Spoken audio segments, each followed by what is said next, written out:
কোনো এক শুভাকাঙ্ক্ষী কমেন্ট করেছেন, "এক মাসে কয়বার স্বপ্নদোষ হওয়া স্বাভাবিক।" দেশের এবং প্রবাসের ভাই-বোনদের প্রতি সালাম। আসসালামু আলাইকুম। আমি প্রভাষক ডাক্তার রিক্তা পারভীন, হোমিওপ্যাথি এবং আয়ুর্বেদিক চিকিৎসক। চেম্বার সেবা হোমিও কমপ্লেক্স অ্যান্ড সেবা ডিজিটাল ল্যাব, উপজেলা মডেল মসজিদের পূর্ব পাশে, শিমুলিয়া, মাগুরা। কোনো এক শুভাকাঙ্ক্ষী কমেন্ট করেছেন, "এক মাসে কয়বার স্বপ্নদোষ হওয়া স্বাভাবিক?" অনেক ভাইয়েরাই কিন্তু এই প্রশ্নটা করে থাকেন। অনেক অবিবাহিত পুরুষ অথবা যারা স্ত্রী ছাড়া বাইরে থাকে, অনেকেই এই প্রশ্নটা করে থাকেন যে স্বপ্নদোষ মাসে কয়বার হওয়া স্বাভাবিক? অথবা স্বপ্নদোষ অনেকে কিন্তু আবার এমনও বলে থাকে যে আমার অনেকদিন স্বপ্নদোষ হয় না। না হওয়াটা কি খারাপ? তো আমরা সাধারণত স্বপ্নদোষ কেন হয়? এগুলোর জন্য যে কারণ, এই কারণগুলোর জন্য দূরে থাকার কথা কিন্তু বলে থাকি। যে এই পর্নোগ্রাফি দেখা যাবে না, মেয়েদের নিয়ে বাজে চিন্তাভাবনা করা যাবে না, অতিরিক্ত সেক্সুয়ালি চিন্তাভাবনা করা যাবে না ইত্যাদি কিন্তু বলে থাকি। যে দূরে থাকার জন্য। সেহেতু স্বপ্নদোষ হওয়াটা না হওয়াটা যে খারাপ এটা না।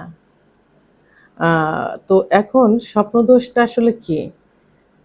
এই স্বপ্নদোষ হলো ঘুমের মধ্যে অ অবাঞ্ছিত বা অযাচিতভাবে শুক্র বের হয়ে যাওয়া বা বীর্য বের হয়ে যাওয়া।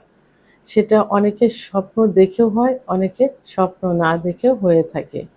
এটি সাধারণত শারীরিক এবং মানসিক যৌন উত্তেজনা কমে থেকে এটা হয়ে থাকে। এই স্বপ্নদোষটা হয়ে থাকে। সারাদিন যে একটা চিন্তা ভাবনা থাকে, একটা মা পর্নোগ্রাফি দেখে যে একটা মা মান যে আগ্রহ, যৌন যে উত্তেজনা, আবার নিজের স্ত্রীকে নিয়ে কল্পনা করা, গার্লফ্রেন্ডকে নিয়ে কল্পনা করা, কাউকে দেখে কল্পনা করা ইত্যাদি হওয়াটাই কিন্তু ইত্যাদি থেকে স্বপ্নদোষ হয়ে থাকে। স্বাভাবিকভাবে একজন পুরুষের স্বাভাবিকভাবে একজন কিশোর, বিশেষ করে ১২ থেকে ২০ বছর যে পুরুষ দের বয়স, যে যুবকের বয়স, তাদের সপ্তাহে ১ থেকে ২ দিন স্বপ্নদোষ হওয়া কিন্তু স্বাভাবিক। অনেকের কিন্তু সপ্তাহে ৩ থেকে ৫ দিনও কিন্তু স্বপ্নদোষ হয়ে থাকে। অনেক মেডিকেল সায়েন্স কিন্তু এটা সমর্থন দিয়েছেন যে হওয়াটা স্বাভাবিক। আর বিশেষ করে যারা প্রাপ্তবয়স্ক থাকে তাদের মাসে ১ থেকে ২ বার স্বপ্নদোষ হয়ে থাকে। আবার মেডিকেল সায়েন্স কিন্তু বলেছেন ৩ থেকে ৪ বারও স্বপ্নদোষ হওয়াটা অস্বাভাবিক কিছু না। এখন যে কারণে সাধারণত স্বপ্নদোষ হয়ে থাকে সেটা হলো হরমোনের পরিবর্তন হইলে হয়। পুরুষ এবং আ অতিরিক্ত সেক্সুয়াল চিন্তাভাবনা থেকে হয় এবং যাদের অতিরিক্ত সেক্স থাকে, যারা অতিরিক্ত পর্নোগ্রাফি দেখে, গার্লফ্রেন্ডদের নিয়ে চিন্তাভাবনা করে, যারা বাইরের মহিলাদের নিয়ে চিন্তাভাবনা করে ইত্যাদি কারণে হয়ে থাকে। টেস্টোস্টেরন আ হরমোন বৃদ্ধির কারণে হয়ে থাকে। যৌন উদ্দীপনা যদি বেশি পরিমাণে হয়ে থাকে তার থেকে কিন্তু স্বপ্নদোষ হয়ে থাকে। শারীরিক চাপ এবং মানসিক চাপ, নিদ্রাহীনতার কারণেও স্বপ্নদোষ হয়ে থাকে। মানসিক আবেগজনিত কারণে স্বপ্নদোষ হয়ে থাকে। এখন স্বপ্নদোষ আ এড়িয়ে চলতে হলে কি করতে হবে? বাজে চিন্তাভাবনা বন্ধ করতে হবে।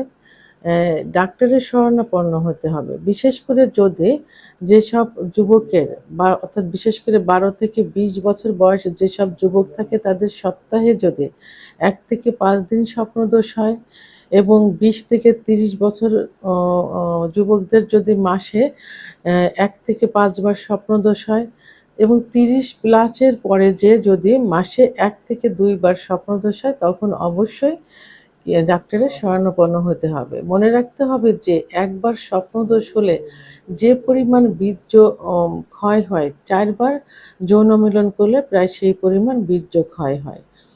তো সেহেতু আ আ যৌন মিলনের থেকে কিন্তু স্বপ্নদোষটা সবথেকে যৌন অক্ষমতার জন্য এবং টেস্টোস্টেরন হরমোন কমে যাওয়ার জন্য সবথেকে বেশি দায়ী হয়ে থাকে। পুরুষের যে লিঙ্গের খর্বতা চলে আসে, লিঙ্গ আগামোটা, গোড়া চিকন নিস্তেজ হয়ে যাওয়া, উত্থান না হওয়া ইত্যাদির পিছনে কিন্তু স্বপ্নদোষের ভূমিকা অত্যন্ত। এই জন্য স্বপ্নদোষ থেকে দূরে থাকার চেষ্টা করতে হবে।